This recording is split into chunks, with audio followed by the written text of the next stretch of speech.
हम लोग कृष्ण भावनामृत एक अनुपम उपहार पुस्तक से पढ़ रहे हैं। अध्याय 7 है और दूसरा दिन है। प्रभुपाद जी ने यहाँ पे बात को हम लोग सब प्रभुपाद जी की बातें पढ़ रहे थे कि लोग निर्विशेषवादी लोग ब्रह्म साक्षात्कार के पीछे पड़ते हैं और वो कहते हैं जगत मिथ्या है। लेकिन गड़बड़ क्या है, उस मिथ्या जगत में परोपकार के कार्य करते हैं। ये बहुत बड़ी दोगला कहेंगे सर, डबल स्टैंडर्ड, दोगलापन है। एक तरफ कहते हैं कि मिथ्या है और दूसरी तरफ कहते हैं इसमें परोपकार के कार्य कर रहे हैं। तो मतलब क्या हुआ? तो वैष्णव दर्शन क्या है, इस पर प्रभुपाद व्याख्या करेंगे। कृष्ण भावनामृत का दर्शन यह मानता है कि संसार मिथ्या नहीं है अपितु अस्थाई, अर्थात यह नहीं कि कैमरा है ही नहीं। आप इसमें भी हंसेंगे कि ऐसे कैसे सिद्धांत होते हैं। भाई देखो, इसे बलदेव विद्याभूषण पद कहते हैं, मतलब उसको रेफर करते हुए इसका बोलते हैं दृष्टि सृष्टि न्याय। सुना आपने? आप नहीं है रामकृष्ण यहाँ पे, जब मेरी दृष्टि पड़ती है तब आपकी सृष्टि हो जा रही है। It's quite interesting. व्हाट, समझ रहे हैं? ऐसे ऐसे सिद्धांत चल जा रहे हैं। ये भागवत में भी एक जगह लिखा है कि भगवान की कृपा, भागवत में है, मैं पढ़ा हूँ, चतुर्चरितामृत में कई श्लोक लिखा हुआ है कि देखो एक समर्थ ब्राह्मण भगवान की कृपा से जो कुछ बोलेगा उसको लोग मानने लग जाएंगे। दृष्टि सृष्टि, आप लोग यहाँ पे नहीं है, पता है? जब मैं देख रहा हूं तो आप लोग सृष्टि हो रही है। तो अब बात यह है कि जब तुम नहीं देख रहे थे तब भी तो जगत है। मान लो मैं शरीर में नहीं रहूंगा तो क्या आप लोग का सत्ता खत्म हो जाएगी? या पूरा जगत भी समाप्त हो जाएगा, ऐसा सारे इंसान लोग समाप्त हो ही जाए मान लो, तब भी जगत की सत्ता बनी रहेगी। सामान्य व्यक्ति समझ सकता है, फिर भी इस प्रकार की बात करते रहते मिथ्या। इससे आप भाई देखो, समझने का प्रयास कीजिए इसको। स्वप्न की वस्तुएं कब दिखती हैं? ऑब्वियसली स्वप्न में होते हैं स्वप्न में होते हैं। लेकिन आप देखेंगे कि स्वप्न में वस्तुएं वैसे वैसे सृष्ट होती जाती हैं जैसे जैसे सीन आपके सामने आता है।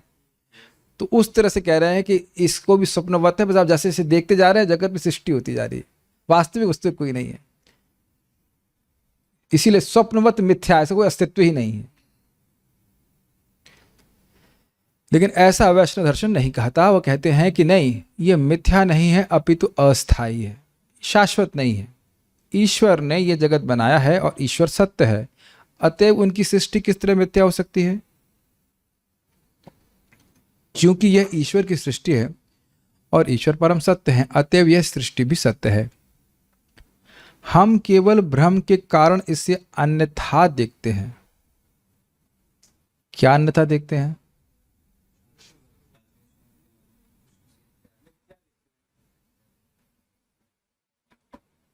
मुझे देखिए, एक लाइन नहीं समझने में आ रही सबको।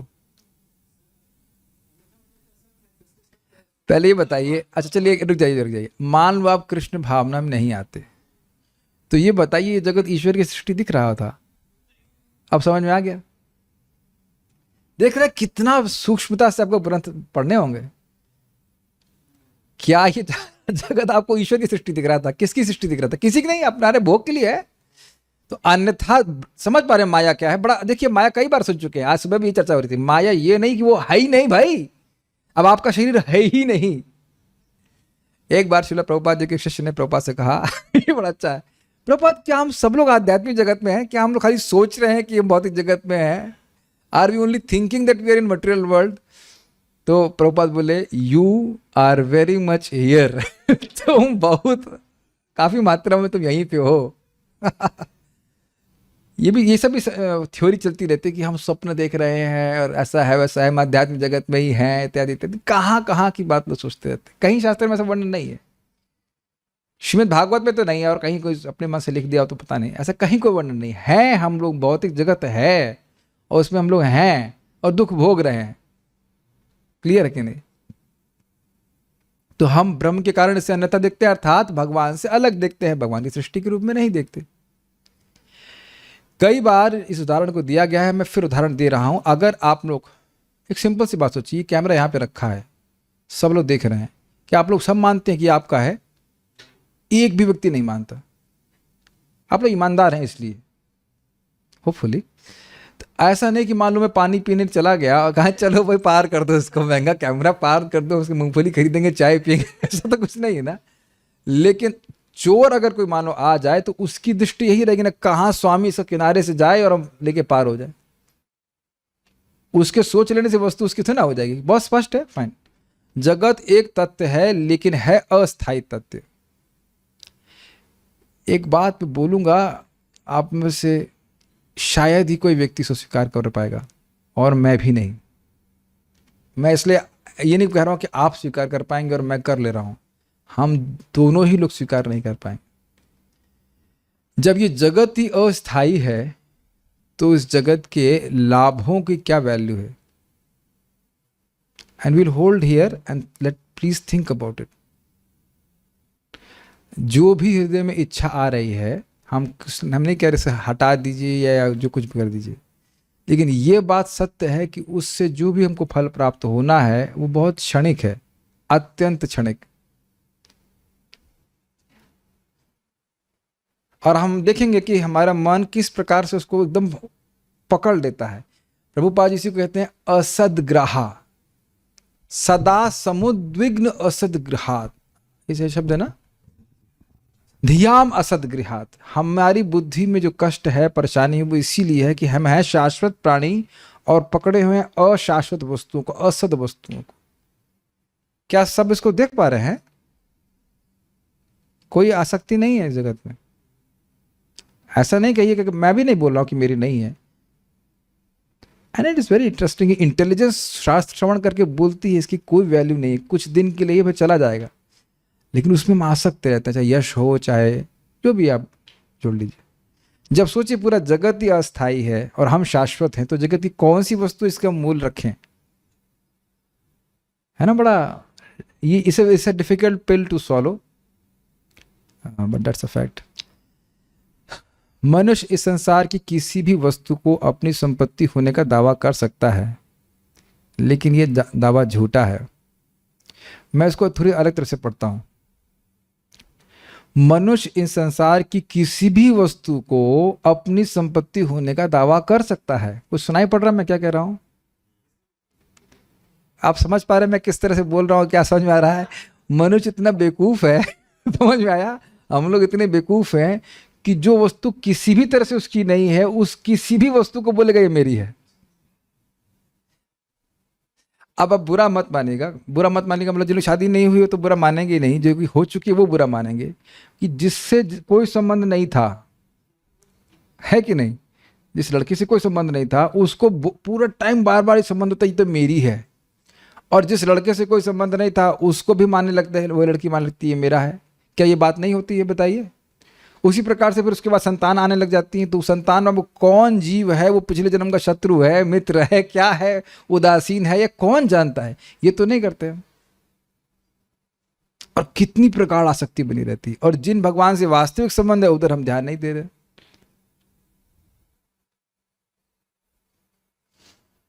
किसी भी वस्तु को अपनी संपत्ति मानने का दावा कर सकता है, दिस इज अमेजिंग, जबकि एक भी वस्तु हमारी नहीं है।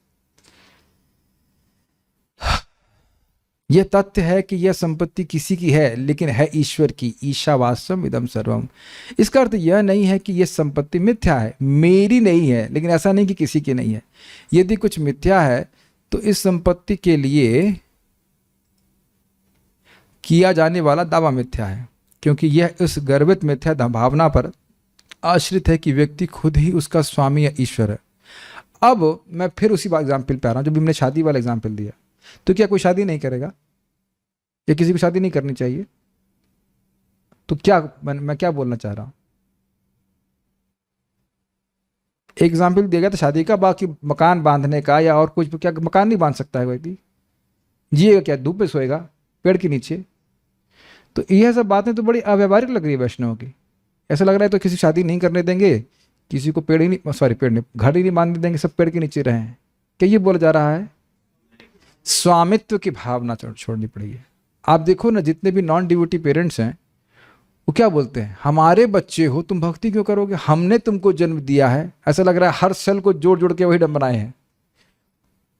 किसी माँ को भी पूछ लीजिए, आपको पता है कि आप गर्भ में बच्चे का पोषण कैसे हो रहा था? कोई सामर्थ्य है? किसी माँ का सामर्थ्य नहीं है। कृष्ण कर रहे हैं कि नहीं कर रहे हैं? प्रभुपाद जी एग्जाम्पल देते हैं कि पत्नी और पति दोनों समर्थ होने के बाद भी संतान नहीं होती कभी कभी। ये भगवान की व्यवस्था है कि हमको शरीर प्राप्त हो जा रहा है। Make sense to you?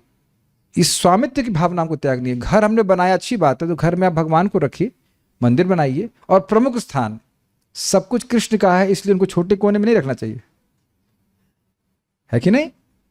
हमेशा व्यक्ति को मानना चाहे वो घर परिवार का व्यक्ति हो, चाहे कुछ भी हो, वह सब कुछ भगवान कृष्ण का। ये ब्रह्मा जी बोलते हैं कि जब तक वह व्यक्ति कृष्ण का नहीं हो जाता है तो उसका घर जो है वो कारागृह है। लेकिन अगर वही घर जे दीने गृहे भजन न देखी, गृहित वैकुंठ नहीं गोलोक, गृहित गोलोक भाया। जिस दिन घर में भजन देखता हो, उसका एक आशा यह भी है कि लगता है ऐसी स्थिति में घर में रोज भजन ना होता हो, लेकिन अगर मान लीजिए घर में भजन हो रहा है, रोज गीता भागवत पढ़ रहा है, और ये प्रभुपाद जी के शब्द हैं, आप लोग खुश होंगे सुन करके। भगवत गीता में 13वें अध्याय में प्रभुपाद बताते हैं कि यदि घर में जप होता है, भगवान का आरती होती है, गीता भागवत का डिस्कशन होता है, तो गृहस्थ आश्रम छोड़ने की जरूरत नहीं है। That will be very pleasing to many people, is it not? ये आप सबने मन से हम कोई प्रमोशन के लिए नहीं बोल रहे हैं, सही में प्रभुपाद इस प्रकार की बात बोल रहे हैं। कभी कभी राहत भी देनी चाहिए, है कि नहीं? लेकिन प्राय कठिनाई ये है कि ऐसी घर में लोग करते नहीं है ये चीज। तो ये चीज है, हर व्यक्ति पहले किसी वस्तु का स्वामी बनना चाहता है, फिर मंत्री, तब अध्यक्ष, और अंत में ईश्वर, सुप्रीम ईश्वर। जब और सब कुछ विफल हो जाता है तो जीव ईश्वर बनना चाहता है। क्यों बनना चाहता है? याद आ रहा है क्यों? Let's see, this is a very good thing which we learn. क्यों भगवान बनना चाहता है? जब सब जगह वह विफल हो जाता है तो भगवान क्यों बनना चाहता है? किसी को याद आ रहा है? यस, यहाँ जगत में कोई भी ना कोई व्यक्ति किसी से श्रेष्ठ है, ईश्वर से कोई श्रेष्ठ नहीं, तो ईश्वर ही बन जाता हूं, मुझसे कोई श्रेष्ठ बन ही नहीं पाएगा। कितना विपरीत है ना वैष्णव सिद्धांत से। हम दासों के दास बनना चाहते हैं, वो बॉसों के बॉस बनना चाहते हैं। कितना अमेजिंग है ना। डाइपोल के अलग अलग पोल्स हैं दोनों के, साउथ में नॉर्थ पोल्स अपार्ट। हाँ, प्रवृत्ति तो सबसे महान बनने की होती है, लेकिन यह तथ्य अपनी जगह रहता है कि ईश्वर महानतम है और उनकी तुलना में जीव अत्यंत सूक्ष्म है। ना तो सूक्ष्मतम मिथ्या है, ना महानतम मिथ्या है। वाह! लेकिन जब सूक्ष्म यह सोचता है कि वह महान है तो यह मिथ्या है। क्या स्टेटमेंट है प्रभुपाद जी! ये मैं समझ रहा हूं कि आज तक जिंदगी में आप में कभी ये स्टेटमेंट ध्यान नहीं दिया होगा, including my self. Prabhupada ji के छोटे बुक्स आर लाइक वेल्थ। अब इसका अर्थ क्या है? देखिए, सूक्ष्मतम मतलब जीव, तो ऐसा नहीं है कि जीव मिथ्या है। इसका मतलब क्या है? देखिए, मिथ्या वस्तु मतलब आपको अभी ऐसा जैसा है वह नहीं, आगे खत्म हो जाएगी, यही तो अर्थ है ना, कुछ समय के लिए खत्म हो जाएगी। तो जीव ऐसा कोई समय नहीं था कि ना हो, और ऐसा कोई समय नहीं है कि वो नहीं रहेगा। क्या श्लोक है? नात्वे वाहम जातुनासम नत्वम नेमे जनाधिपः न चैव न भविष्यामा सर्वे वयमतः परम। ऐसा कोई समय नहीं था अर्जुन कि तुम नहीं थे और मैं नहीं था और ये राजा नहीं रहेंगे। उसी प्रकार से अब कई बार गीता में इस बात को बोला गया है कि भगवान के वो ममय वांशो जीवलोके जीवभूतः सनातनः, फाइन, यानी कि जीव की सत्ता हमेशा रहती है। इससे मायावाद का खंडन हुआ कि नहीं कि जीव जो है पहले वो ब्रह्म था, उसे कट फट करके वो जीव बन गया, फिर जीव बन के फिर ब्रह्म में मिल जाएगा। तो अगर कह दिया जाए कि जीव ब्रह्म में मिल जाएगा तो जीव का अस्तित्व नष्ट हो गया ना, तो यह तो गीता के अनुसार नहीं है। तो इसलिए सूक्ष्मतम मिथ्या नहीं है, क्लियर। महानतम भी मिथ्या नहीं है। ये क्या अर्थ है? देखिए, वो बोलते हैं कि ब्रह्म से ही, ब्रह्म जब सतोगुण का संग करता है तो भगवान की सृष्टि होती है, निराकार से साकार आ जाता है, ऐसा वो बोलते हैं। तो इसका मतलब है कि भगवान का जो साकार रूप है वह भी कुछ समय के लिए, उसके बाद समाप्त हो जाएगा। यह बात भी गलत है। भगवान का रूप शाश्वत होता है। ईश्वरः परम कृष्णा सच्चिदानंद विग्रह अनादिरादिर गोविंदा सर्व कारण कारणम, क्लियर है। तो यह कंसेप्शन भी है कि भगवान कुछ समय के लिए है, भगवान का रूप कुछ समय के लिए दिख रहा है और नहीं रहेगा, यह भी गलत है। तो मिथ्या क्या है कि जब जीव ये सोचता है कि वह महान है, यह मिथ्या है। फाइन। हम वैदिक साहित्य से जानते हैं कि ब्रह्म या आत्मा अणोरणीयान स्म, अणु से भी छोटा आत्मा, एवं महतो महीनसाम, महानतम से भी अधिक महान है।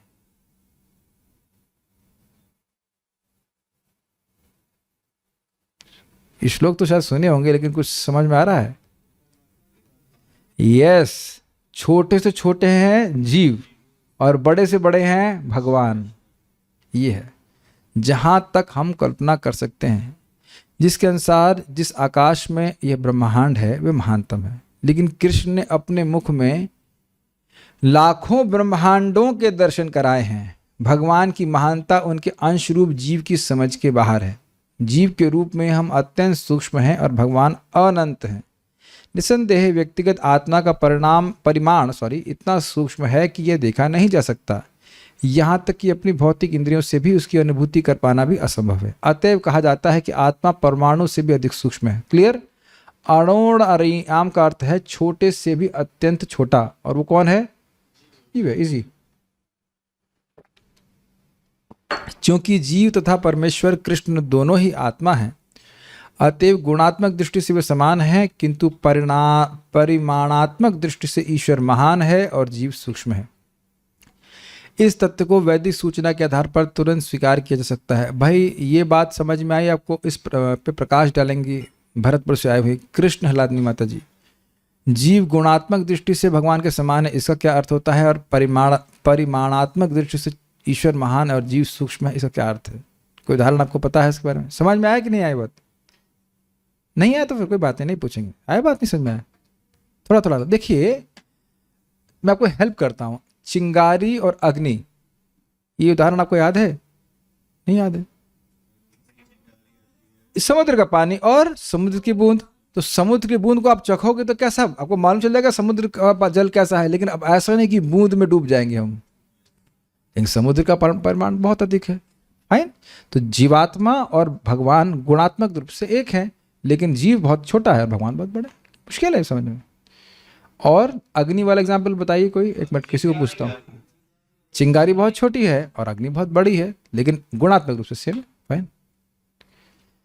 देखिए हम लोग को लग रहा है रिपीटेशन रिपीटेशन रिपीटेशन रिपीटेशन, लेकिन इसके बाद भी ये फूलना हमारा जाता नहीं कि हम कुछ हैं। इतना सुनने के बाद भी आदमी फूलता रहता है कि हम कुछ हैं, हम कुछ हैं, हम कुछ हैं। बोला जा रहा है कि कुछ नहीं हो, छोटे हो, लेकिन मानता नहीं। ब्रह्म संहिता में कहा गया, यस्येक निश्वसित कालमथावलंब्य जीवंत लोम विलजा जगदंडनाथा विष्णुर्महांस इह यस्य कला विशेषो गोविंदमादि पुरुषम तमहम भजामि। जब भगवान सांस छोड़ते हैं तो करोड़ों ब्रह्मांड उनके शरीर से बाहर आते हैं। सुना तो कई बार होगा, लेकिन एक विचार कीजिए कि यहाँ के सारे साइंटिस्ट मिलकर के एक ब्रह्मांड को नहीं समझ पा रहे हैं। आप लोग सब पढ़ के छोड़ दे रहे हैं इस बात को। कभी फोटो देखे हैं यूनिवर्स की, इन द सेंस जो नेट पे अवेलेबल है, और फिर उसकी विशालता का अनुमान लगा सकते हैं? मैं आपसे एक निवेदन करूंगा छोटा सा होमवर्क करने के लिए। Search for universe, images of universe, and then search for galaxy, and also फिर सर्च फॉर नहीं सर्च फॉर दिस, क्या कहते हैं, कोई भी एक सुंदर scene, natural scene in Bharat में, इंडिया में कहीं पे भी, या कहीं पे भी विदेश में, तब दिखाई पड़ेगा कि हम कितने छोटे हैं। एक चाइना के पहाड़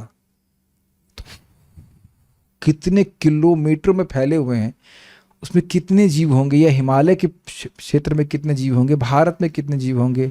अब बताइए कि हमारी क्या क्या वैल्यू, बिसात क्या है। और यह पृथ्वी को जब आपने कहा ना प्लानिटरी सिस्टम में देखेंगे तब क्या उसकी बिसात है पूरी पृथ्वी की, और फिर ये सौर मंडल को पूरे ब्रह्मांड में देखेंगे तब। इससे दो चीजें समझ में आती। एक तो हम पता नहीं क्यों, लेकिन हम लोग बहुत भाग्यवान हैं। इसीलिए कृष्ण के लिए हर बहुत बहुत वैल्यूएबल है, चाहे वो गृहस्थी में हो, चाहे वानप्रस्थी हो, चाहे सन्यास हो, चाहे कुछ भी हो। ये महसूस होता है आप लोग? आपको लगता है बहुत वैल्यूएबल है कृष्ण के लिए?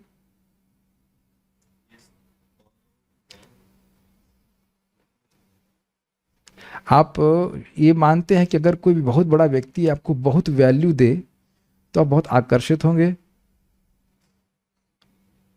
और कितनी भी कठिन परिस्थिति उसको हम नहीं छोड़ेंगे।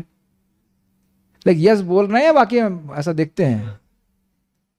यहाँ पे भी देखिए किसी के बढ़िया बढ़िया जॉब लगा रहता है तो थोड़ा बहुत मतलब कठिनाई भी आती है, तो सहन वहन करके व्यक्ति उसको निभा लेता है। तो ये भगवान महाविष्णु जिनके अंश हैं, वो भगवान कृष्ण कहते हैं कि जो व्यक्ति भक्ति के पथ को स्वीकार करता है वो मुझे बहुत प्रिय है। कहाँ कहते हैं, बताए किसी को? भगवत गीता कौन सा अध्याय, 19 की 20? किसी को पढ़ तो रहा नहीं गीता। अब जब आप पढ़ाएंगे सुबह की क्लास में तभी हम पढ़ने वाले हैं। 12वें अध्याय का 20वां श्लोक आप लोग नहीं जाने हैं?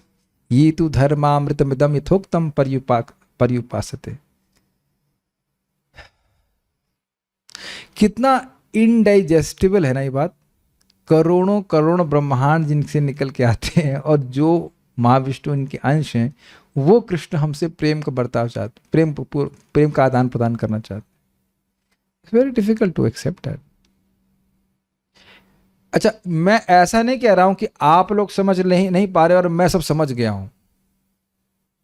ये आप लोगों को सुनाई नहीं पड़ना चाहिए, क्योंकि मैं ऐसा नहीं बोल रहा हूं। अभी भी स्वीकार करने में कठिनाई है कि कृष्ण ही हमारे प्रेम को संतुष्ट कर सकते हैं। Is a very strong tendency कि कृष्ण इंपॉर्टेंट है, कोई उसमें मना कर रहा हूं क्या? कृष्ण इंपॉर्टेंट है, कृष्ण ही एकमात्र इंपॉर्टेंट व्यक्ति हैं, ये रियलाइजेशन आने में समय लगता है। Is it getting too abstract और योर अंडरस्टैंडिंग है कि नहीं? अभी भी होप्स है। आज मैं से बहुत विचार कर रहा था, वो जो श्लोक है ना भागवत का, आशा ही परम दुखम निराशा ही परम सुखम। सुना है आपने? पिंगला नाम की एक वैश्या थी, उसने बोले थे पहले तुम समझ ही नहीं पाए थे कई साल तक उसका मतलब क्या है। आप में से कोई जानता है इसको, कुछ प्रकाश डाल सकता है? इससे पहले हम आगे जाए। जगत में आशा रहेगी। क्या आशा रहेगी? कुछ मटेरियल एडजस्टमेंट हम या कोई इंद्रिय तृप्ति करके हम सुखी हो जाएंगे, और यही हमारे दुखों का मूल है। और निराशा ही परम सुखम मतलब पैसिमिस्टिक व्यक्ति, इस जगत में हमारे लिए कुछ नहीं है, कृष्ण की ओर व्यक्ति उन्मुख हो जाए। अगर आप मान लीजिए एक डीएम है, इसके कौन से मेला होता है, कुंभ मेला के, आप रियली केयर करेंगे कौन आ रहा है कौन जा रहा है? हजारों लाखों लोग आते जाते हैं प्रतिदिन। आप बताइए, हम अगर बड़ी पोस्ट पे होते हैं तो हम अच्छे लोगों को ध्यान नहीं देते, अरे तो आएगा। बट कृष्ण कितने अद्भुत हैं, जिनका अंश से करोड़ों करोड़ों ब्रह्मांड बाहर निकल रहे हैं, वो कृष्ण हमारा भोग स्वीकार करने के लिए इच्छुक हैं। I am telling you this is very nice. Just like मैंने एग्जाम्पल देता हूँ, आज हमारे रघुपति प्रभु हमसे बड़ा प्रेम करते हैं, माता जी भी करते हैं। तो उन्होंने हमने कहा कि माता जी आपने तुरई की सब्जी बड़ी अच्छी बनाई थी, वो फिर से बनवा के भेजी। तो आज वो गुरु पूजा में बना के लेकर के आए, हमको डिब्बे में प्रसाद ला के दिए। अब मैंने समझ रहे मैं क्यों बोल रहा हूँ? Because they love me when I said कि भाई आप ये मुझे अच्छा लगता है, ये ला के दीजिए, तो बड़े उत्साह से ला के दिए। Doesn't make sense? उसी प्रकार से भगवान, जो हमको भगवान तो नहीं, हम तो तुच्छ हैं, लेकिन हम बोल रहे प्रेम होने के कारण वो बनाते हैं। ये कहीं देखते नहीं आप लोग जगत में, किसी से प्रेम होता है तो वस्तु उसको अच्छी लगती है, वो देते हैं। सेम चीज कृष्ण मांग रहे हैं, पत्रम पुष्पम फलम तोयम। और इतने लिबरल हैं, जो सब्जी बना दोगे वो खा लूंगा, लेकिन होना चाहिए पत्रम पुष्पम से, है कि नहीं? करेला दोगे करेला खा लेंगे, साग बनाओगे साग खा लेंगे, कैसे भी। लेकिन कृष्णा इष्ट नहीं, ये मेरे शब्द नहीं है, प्रभुपाद जी समझाते हैं इस तरह से कि अगर किसी से प्रेम करते हो तो उसको वो वस्तु खिलाओगे जो उसको अच्छी लगती है। Simple, is it not? तो कितना बड़ा भाग्य है हमारा अगर हम भोजन बना के भगवान को खिलाते हैं। मैं सब बातों को लिंक कर रहा हूं इस बात से कि भगवान इतने महान होते हुए भी हमसे प्रेम का आदान प्रदान चाहते हैं, और जब वे श्वास भीतर लेते हैं तो वे सब अदृश्य हो जाते हैं। इस तरह केवल उनके श्वास लेने से ही करोड़ों ब्रह्मांड बनते हैं तथा लय होते रहते हैं। यदि हकीकत यह है तो फिर जीव किस तरह किसी वस्तु पर अपना स्वामित्व जता सकते हैं? भाई स्वामी तो तब हो तो तुमने क्या बनाया है? भगवान फूंक फूंक के बना रहे हैं कि नहीं? तुम क्या फूंक रहे हो बताओ? अगर कहा जाए तो क्या सामर्थ्य है हमारे पास, कहाँ के स्वामी हो जाएंगे? और आप इतने आश्चर्य की बात देखिए, यद्यपि हमारा कुछ नहीं है और सबके स्वामी कृष्ण हैं, फिर भी कह रहे मुझे दो। ये भगवान की नम्रता नहीं है? एक भी वस्तु हमारी नहीं है। जल जो पत्ता है वो भी तो अपने हम शरीर से नहीं प्रकट कर रहे हो। अगर मान लो कर भी रहे हो तो भी शरीर भी हमारा नहीं है, शरीर भी हमारा नहीं है। Everything belongs to Krishna. Is so magnanimous, इतने दयालु है कि हम स्वीकार करते हैं। जीव की स्थिति तब तक कुछ सुरक्षित कही जा सकती है जब तक वह झूठे तौर पर अपने को भगवान या स्वामी घोषित नहीं करता, क्योंकि ये इसकी वास्तविक स्थिति है। अपने आप को भगवान होने का दावा करना भी एक फैशन बन चुका है और मूर्ख लोग ऐसे दावों को मानते हैं, लेकिन वैदिक ग्रंथों से हम समझ सकते हैं कि भगवान इतने सस्ते नहीं है। मैंने बताया था ना आपको 15 दिन में भगवत रियलाइजेशन। बोरा पहनने से हमको एक बोला गया कि आप बोरा पहनिए हमारे संग, बोरा पहन के साधना कीजिए तो आपको भगवान दिख जाएंगे। मैंने कहा उससे पहले आप ये बताइए भगवान है कौन, आप किसी को दिखाओगे? इट सीम सो सिंपल ना। आप लोग को लगता होगा बस सिंपल है कि आपको पता है कि भगवान कौन है और दिखते कैसे हैं। लाखों लाखों करोड़ों करोड़ों लोग जो तथाकथित रूप से अपने को आध्यात्मिकता का अनुशीलन करने वाला मानते हैं, उनको नहीं पता है कि थ्योरी में भी कि कृष्ण भगवान है। Is that rare? अब कठिनाई ये है कि जब व्यक्ति श्रवण नहीं करेगा तो वो अपने भाग्य को सराहना भी नहीं कर पाएगा। चीज है, जब तक हम ऐसे गर्वित अहंकारपूर्ण दावे नहीं करते तब तक हम, क्या लिखा है यहां,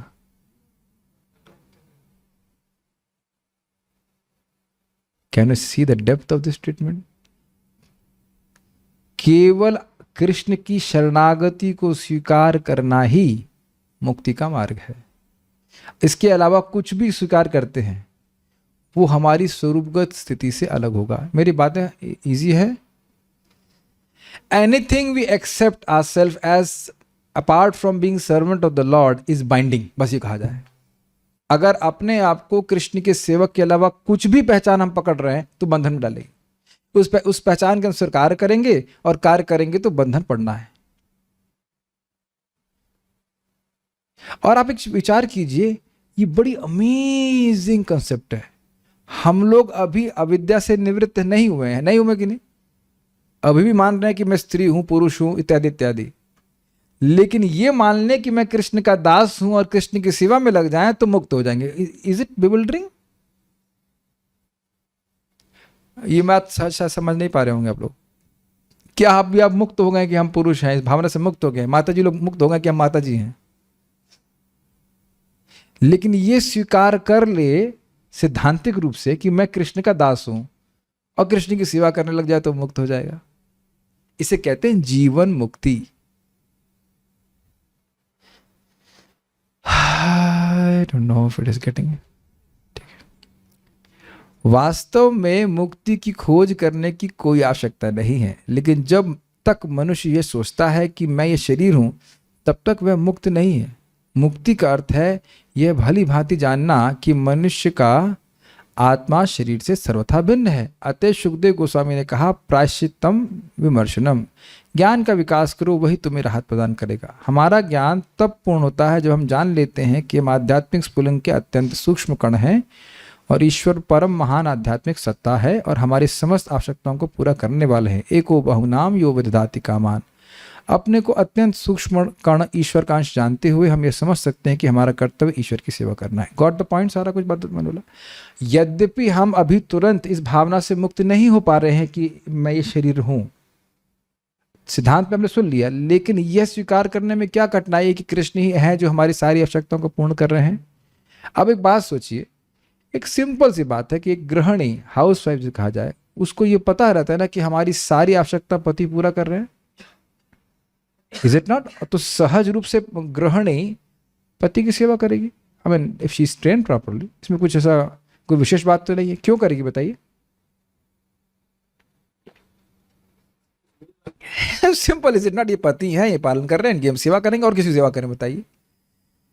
अगर आप किसी को पूछेंगे तो कहेंगे बेवकूफ हो क्या तुम, मूर्ख हो क्या, पता नहीं। जब ये पति हैं, ये स्वामी हैं, ये सारा कुछ दे रहे हैं तो हम किसी और की सेवा करेंगे क्या? ये बात प्रपात कह रहे हैं कि नहीं? बहुत simple. Things are very simple. हम स्वीकार ना करें तो अलग बात है।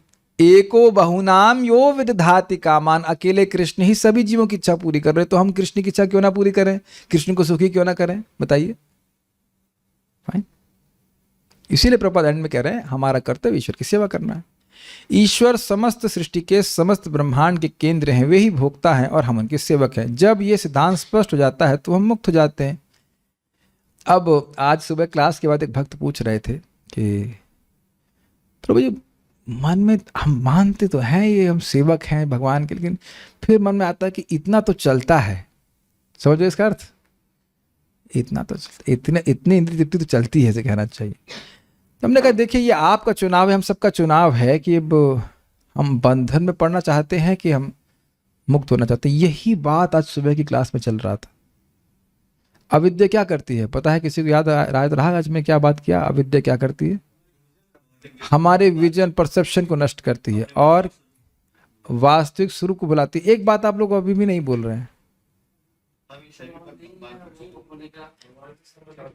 हम लोग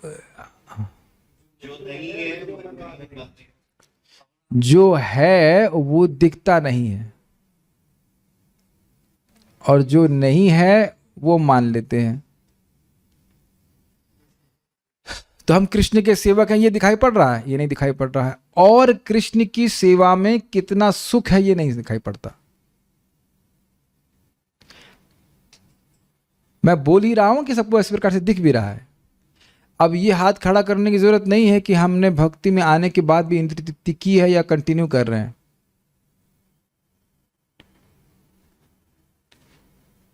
सभी समझ रहे हैं इस बात को। सूक्ष्म या ग्रॉस रूप में व्यक्ति अभी भी इंद्रिय तृप्ति के प्रति इंक्लाइंड है। क्यों? समझ रहे हैं? एक टांग रखी एक नाव पे, लग रहा है कि इसको छोड़ कैसे कर, गिर जाऊंगा पानी, इधर कुछ नहीं है, जबकि ये नाव नहीं है, पूरा सुदृढ़ जमीन है। भगवान का भजन में ही सुख मिलता है, लेकिन इधर से उस नाव से पांव उठाने में डर लग रहा है। उठाते हैं फिर नहीं एक मिनट रख लेते, थोड़ी देर तो रख ले, उसके बाद फिर खींचे। ये स्थिति है। गलत तो नहीं बोल रहे हैं? अभी भी सोच रहे हैं कि नहीं ऐसा तो नहीं है, कि ऐसा कैसे हो सकता है कि हम केवल अपने आत्मा के लिए कार्य करें, कुछ अपने लिए तो करना है।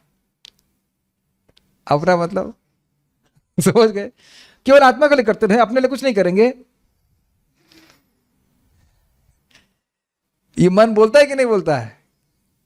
अब भक्ति किसके लिए? आत्मा के लिए। तुमको मना किया भक्ति करने के लिए, अपने लिए भी तो कुछ करो, भक्ति ही करते रहोगे। यही तो कहना का अर्थ हुआ ना कि केवल आत्मा के लिए करते रहोगे, अपने लिए भी कुछ करना है। अपन कौन? अपन कौन? आप लोग बोलते हैं राजस्थान में अपन कौन? अपन कौन? बॉडी। एक व्यक्ति हाथ खड़ा कर दे कि वो इस तरह से नहीं सोचता है। This is the reality, this is how it is. थोड़ा तो this is called mixed devotional service. नहीं, धीरे धीरे भगवान की भक्ति करके व्यक्ति को समझ में आता है कि भाई इस समय कुछ नहीं मिल रहा है।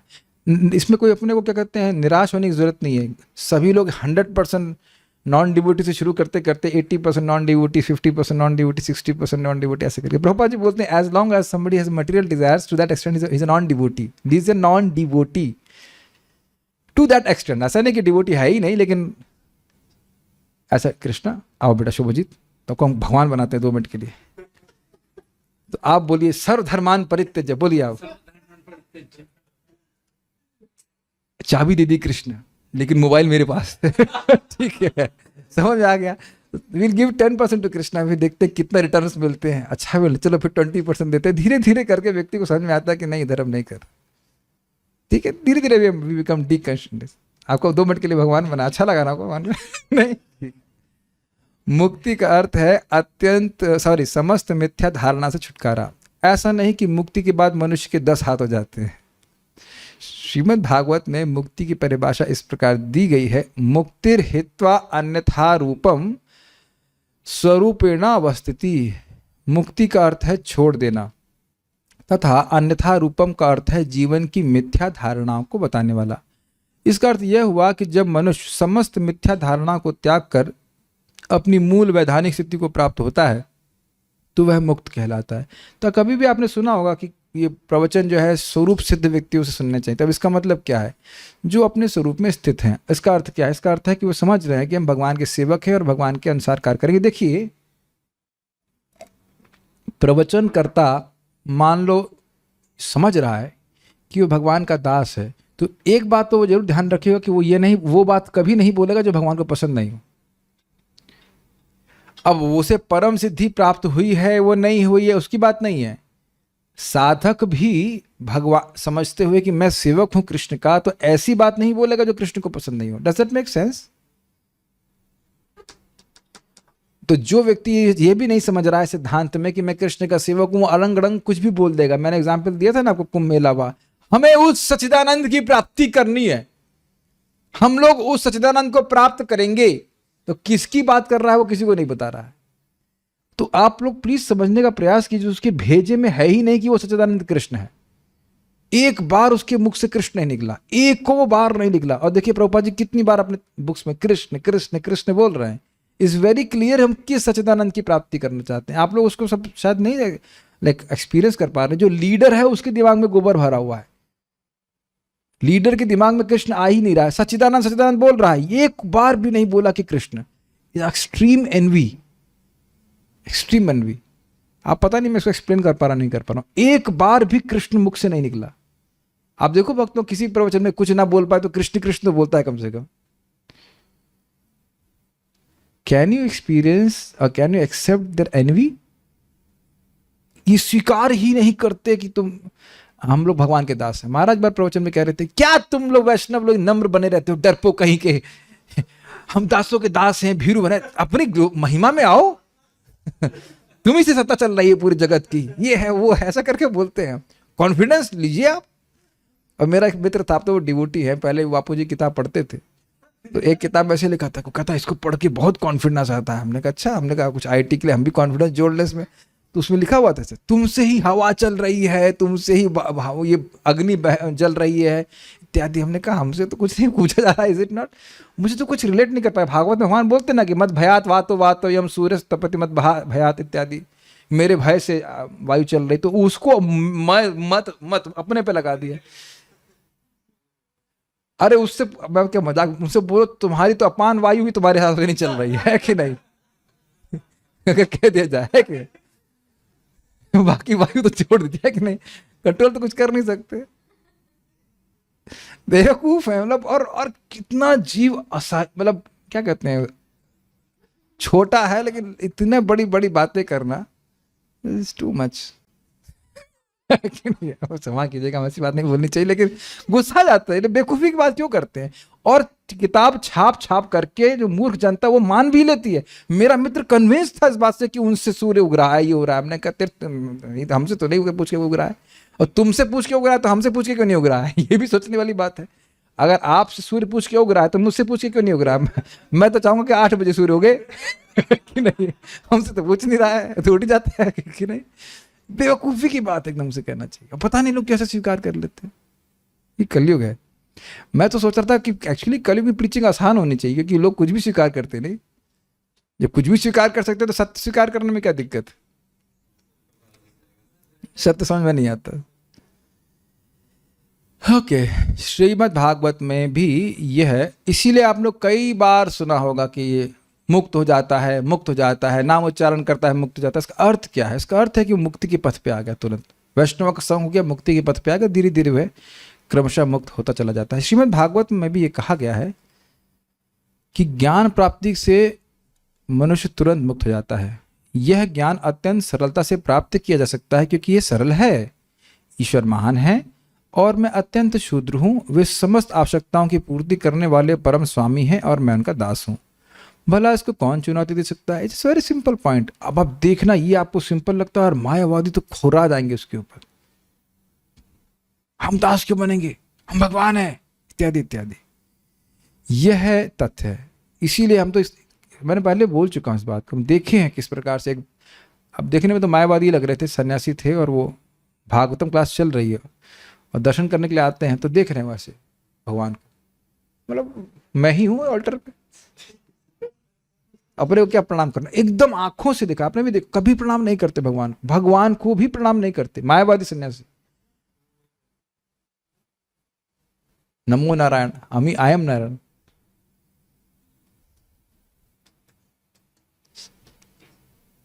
कितना अहंकार है बताइए। और अब देखिए, केवल यही स्वीकार करना है ना कि आप दास हो और बस झुकना है कृष्ण के आगे। देख रहे हैं मुक्ति कितनी इजी है। लेकिन शायद मैं समझता हूं उनको स्लिप डिस्क का प्रॉब्लम रहा होगा। लेकिन डिस्क जो है वो रीढ़ की नहीं, दिमाग की हिल गई। यही कहा जाएगा कि नहीं? Is it? आप कभी आपको बहुत इजी लगता है, हम लोग डिवोटी होने का प्रयास करें ना, इसलिए बहुत इजी लगता है। भगवान को प्रणाम करने में क्या कठिनाई है? कठिनाई अहंकार को त्यागने में। वो फिर इसलिए मुक्त हो नहीं पाएंगे, नहीं हो पाएंगे, नहीं हो पाएंगे मतलब नहीं हो पाएंगे। क्या श्लोक है वो? विमुक्त मानिनस क्या है वो? तो यष्ट भावाद येरविंद वाक्ष यनेरविंदाक्ष विमुक्त मानिनस त्वयस्त भावाद अविशुद्ध बुद्धये आरूह्य कृच्छेन परम पतम ततः पतंती प्रपद गिराते से पतंती नादृत युष्मत पदांग्रह। बहुत बहुत तपस्या की है, लेकिन आपके भगवान आपके चरणों के अनादर करते। तो अष्ट भावात, उनका भाव अस्त हो गया। तो अस्त भावात, अस्त समझते सूर्य अस्त हो जाता है, ऐसे उनका आदर बुद्धि अस्त हो गई है। किसके प्रति? भगवान कृष्ण के चरण के प्रति। तो बहुत मेहनत करके मान लो मुक्त होते भी तो भी पतंती, नीचे गिर जाते हैं। भगवान की अवहेलना करके कोई व्यक्ति कोई सिद्धि को प्राप्त नहीं कर सकता। हमें यह मिथ्या भ्रम है कि हम ये हैं या वह हैं, और इससे अंततः हम इस मिथ्या विचार को प्राप्त होते हैं कि हम भगवान हैं। फिर भी हम यह नहीं सोच पाते कि हम किस तरह के भगवान हैं। जैसे भी मैंने एग्जाम्पल दिया ही था, किस तरह के भगवान हैं। शरीर में थोड़ी सी गड़बड़ी होती ही हमें चिकित्सक के पास दौड़ जाना पड़ता है, और चिकित्सक और गड़बड़ कर देता है। अतएव जो अपने को सर्वोपरि होने का दावा करता है, उसे माया के अंतिम फंदे से फंसा हुआ समझना चाहिए। और जो जीव इस तरह पतित हो चुका है, उसकी मुक्ति नहीं हो सकती, क्योंकि यह मिथ्या धारणा से बंधा रहता है। कुछ बातें बोल के हम इसको रुक जाएंगे यहाँ पे। एक बार एक व्यक्ति तथाकथित भगवान से बनारस में मिलने के लिए गया, तो भगवान को दिक्कत थी। क्या दिक्कत थी? बोले भगवान डेंटिस्ट के पास गए, भगवान के दांत में दर्द है। अब ये कितना मजाक की बात है, कोई कहे कि भाई भगवान कृष्ण कहाँ है, डेंटिस्ट के पास गए हैं, ये नाई के पास बाल कटा रहे हैं, वट समथिंग नॉट। तो ये कैसे भगवान है जो दांत के दर्द को भी नियमित नहीं कर सकते? और ये हंसी की बात। अब देखिएगा, आगरा में वैसे भगवान घूम रहे हैं अभी, अब वो हो गए बुढ़े, और क्योंकि अब उनको प्रचार करना है तो अपनी फोटो जवानी के लगाते हैं। जो पोस्टर है वो जवानी की फोटो का है, और वो खुद बुढ़े हो गए। तो अगर तुम बुढ़े हो रहे हो तो तुम तो माया के कंट्रोल में हो ना। भगवान कैसे हो गए? भगवान तो बुढ़े नहीं हुए। एक बात है। ये जो नेक्स्ट पैराग्राफ है, प्रभुपाद बहुत महत्वपूर्ण बात बोल रहे हैं। देखिए, नैतिक पतन हो जाए तो कोई बहुत बड़ी बात नहीं है भाई। 4 नियमों को पालन में से कोई व्यक्ति को भंग हो जाता है, ठीक है, ठीक है, मतलब ठीक है नहीं बोल रहा हूं, लेकिन कहने का आशय है कि ये सुधर सकता है। It's like being on the same road but छूट लग गई, गिर पड़ा है। रोड सही है, गिर पड़ा है, लेकिन अगर सैद्धांतिक गड़बड़ हो गई तो चाहे वो बिल्कुल स्पीड से भी चलता रहे और कभी एक्सीडेंट ना हो, लेकिन पहुंच जाए कहीं और। मानते हैं बात? तो इसीलिए सिद्धांत की पुष्टि बहुत अच्छे से होनी चाहिए। सिद्धांत सुनने के बाद मन भगवान में लगता है एक, और यद्यपि मान लो किसी से गलती हो भी जाए, लेकिन वो रास्ता गलत नहीं चुनेगा। तो प्रभुपाद जी बहुत इस मामले में स्ट्रिक्ट थे। अगर कोई सिद्धांत में गड़बड़ कर रहा था तो प्रभुपाद बहुत उसको डांट लगाते थे। एक बार कुछ लोगों ने प्रभुपाद को भगवान बनाना शुरू कर दिया। प्रभुपाद भारत में थे और विदेश में अल्लाह हो गया, प्रभुपाद कृष्ण है, तो प्रभुपाद उनको उस कौन से बहिष्कृत कर दिए थे। ऐसे लोग नहीं चाहिए। लेकिन जो बाकी कुछ किसी भक्त से गलती हो जाती है, कोई व्यक्ति गांजा तक पीने लग गया था, तो भी प्रभुपाद उनको माफ करके भक्ति में उनको लाने का मौका देते। अब इसका अर्थ ये नहीं कल से लोग गांजा पीने लग जाएंगे। हम बोल रहे हैं कि एक बात बोली जा रही है कि फिलॉसफी का डिविजन नहीं होना चाहिए, नहीं तो वह कभी व्यक्ति मुक्त नहीं हो सकता। यहाँ पे स्पष्ट लिखा हुआ है। एक बात हम बोल गए, कोई अच्छी सी कहानी सुनाते हैं जो गौरांग प्रभु बता रहे थे, उसको बताएंगे इस समय। कहने देखो भाई, ये मायावादी लोगों के पास आप जाएंगे तो उन लोगों का मैनेजमेंट बहुत अच्छा होता है। आप किसी इनकी संस्था में जाएंगे, काफ़ी अच्छे से लोग सब कुछ मैनेज करते हैं। तो कह रहे एक बार ऐसा हुआ, एक व्यक्ति को चोट लग गई, एक्सीडेंट हो गया, तो वो अस्पताल में गया। तो अस्पताल में वो डॉक्टर बोले जो क्या रिसेप्शन में गया, तो रिसेप्शन वाले ने बोला क्या प्रॉब्लम है? कह रहा मेरी थोड़ी चोट लग गई है। तो एक चाटा जोर से मारा उसने। तो सोच रहा था चाटा क्यों मारा, नहीं हाँ नाम लिख दिया उसका। फिर उसके बाद आगे गया तो जिस बेड पे वो लेटा, वो बेड थम से टूट गया। वंडर कर ये कहाँ गया मैं। तो फिर उसका डॉक्टर आए, उन्हें दवा लगा दी, धीरे धीरे ठीक होने लग गया। दूसरा व्यक्ति सेम सिचुएशन में एक अस्पताल में गया, जहां उसका बड़ा प्रेम से स्वागत हुआ। आप आए, अरे साहब बहुत अच्छा है, कहाँ चोट लगी है आपको? अरे अरे अरे बड़ी चोट लगी, चलिए हम आपको इलाज कराते लेके गए। बहुत सुंदर नर्स भी आई, डॉक्टर भी आए, आप बड़े खुशी हुए, एसी चल गया फर्स्ट क्लास, और सारी व्यवस्था बना के चली गई। लेकिन जो इंजेक्शन दिया गया वो जहर था। तो बता रहे थे, बड़ा मजेदार तरह से बताते हैं कि इस्कॉन में बहुत सी अव्यवस्था है, वो है, मतलब वो बनी ही रहेगी भगवान के अरेंजमेंट से। कुछ ना कुछ गड़बड़, मतलब ठीक से नहीं हो पा रहा है मैनेजमेंट, कुछ चलता रहेगा। लेकिन बहुत सारे पंगे बोल सकते हैं, लेकिन दो चीजें बिल्कुल ठीक हैं। एक, हरे कृष्ण मंत्र, इसमें कोई संदेह नहीं कि हरे कृष्ण मंत्र में कुछ कोई एक हमको अक्षर भी ऊपर नीचे करना है। हरे कृष्णा कृष्णा कृष्णा हरे हरे, हरे राम राम राम हरे हरे। दूसरा, श्रीमद् भागवत में गड़बड़ है, ये अभी कोई प्रॉब्लम नहीं है, ऐसी कोई समस्या नहीं है। तो श्रीमद् भागवतम, सिद्धांत और हरे कृष्ण मंत्र, इसको पकड़ के चलेंगे तो ये दवा जाती रहेगी, तो हम ठीक हो जाएंगे। बाकी व्यवस्था तो चलती रहेगी। आप समझ लोगे मैंने क्यों बोला। जो व्यक्ति ये मान रहा है कि मैं भगवान हूं, वो सारी साधना करने के बाद भी गिरेगा। भले बात तो साधना ही सही नहीं करेगा, गड़बड़ साधना करेगा। और जो व्यक्ति मान लिया कृष्ण भगवान हैं और उसके अनुरूप साधना करता है भगवान के दासत्व को प्राप्त करने के लिए, तो वो भगवान उसकी मदद करेंगे। जब भगवान मदद करेंगे तो सारी कठिनाइयों के बाद भी मुक्त हो जाएगा। I'll stop here. Any questions are there? मायावादी लोग क्या होता है, मोस्टली ये लोग तमोगुण अर्थात पेड़ बन जाते हैं। मायावादी लोगों को मरने के बाद क्या होता है बता तो दिया। जीव भगवान की भक्ति करके भगवान के धाम जाता है, तो फिर जन्म मृत्यु के चक्र में बार बार क्यों फंसता है? Wow, this is a very good question. जीव भगवान की भक्ति करके भगवान के धाम जाता है, तो फिर जन्म मृत्यु के चक्र में बार बार क्यों फंसता है? It's a very innocent question. अरे भाई, भगवान की भक्ति करके जब भगवान के धाम चला जाता है फिर नहीं फंसता है, अभी तक नहीं गए हैं इसलिए फंसे हुए हैं। कोई बात नहीं, every question is a good question in some sense. यद गत्वा न निवर्तन्ते तद धाम परमम मम, मेरे धाम को जाने के बाद दोबारा इस जगत में कभी नहीं आना पड़ता। नैतिक और सिद्धांतिक में क्या गड़बड़ है? देखिए, नैतिक मतलब भाई 4 नियम का पालन करेंगे, बड़ा हो सकता है कोई भक्त शराब पीने लग जाए, लेकिन दारू भी पिया, मान लो 2-4 पैक चढ़ा दिया, पूछो भगवान कौन है? कृष्ण है। ठीक है, तुम कौन हो? मैं उनका दास हूं लेकिन सेवा नहीं कर रहा हूँ। ये हो सकता है कि शराब पिए, लेकिन उसको आप शराबी की अवस्था में बोले कि भगवान कौन है, तो मुख से यही निकलेगा कृष्ण भगवान है। लेकिन सिद्धांतिक गड़बड़ क्या है, पूरा जागृत अवस्था में है और पूछे भगवान कौन है, हम भगवान है, तुम भगवान हो, नमो नारायण, खत्म कहानी। तो ये सिद्धांतिक गड़बड़ है। ठीक है, और कुछ प्रश्न है? जो कृष्ण कॉन्शियसनेस नहीं है वो अपने आप से इस दुनिया में मायावादी बन जाएंगे। It is a slippery floor, मायावादी बनना डिफॉल्ट है कलयुग में।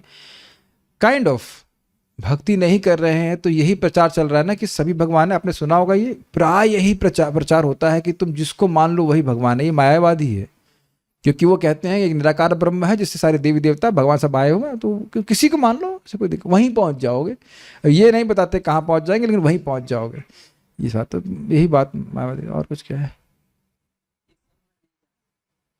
Okay, will stop here. Srila Prabhupada की जय। निताई गौर प्रेमानंदे।